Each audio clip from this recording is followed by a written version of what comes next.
Hello guys, তোমরা সবাই কেমন আছো? আশা করি ভালো আছো, আমিও ভালো আছি। তো গাইস দেখো, আমার শাশুড়ি আগে তালটা ঘষে নিয়েছিল, তারপর আমি তালটাকে একটু গরম করে নিলাম।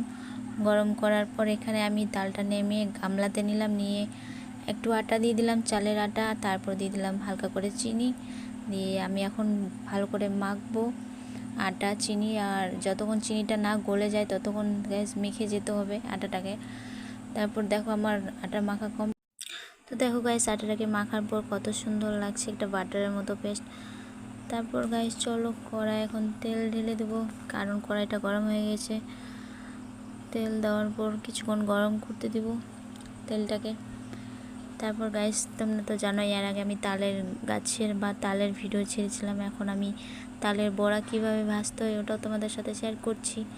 দেখো, ভালো লাগলে লাইক কমেন্ট শেয়ার করো। তারপর গাইস আমি একে একে সবটাকে ছেড়ে দিলাম হাতে করে নিয়ে। ছাড়ার পর দেখো এই যে অনেকটা ছেড়ে দিলাম, ছাড়ার পর একটু নেড়ে চেড়ে তারপর গ্যাস একটু লাল লাল হবে, তারপর আমি উঠে নেব। তো গ্যাস দেখো কালার হয়ে গেছে। দেখো আমি ছেঁকে উঠে নিলাম। উঠে নেওয়ার পর চলো আমার মেয়েকে দিয়ে দিলাম। আমার মেয়ে খেয়ে বলছে দারুণ হয়েছে।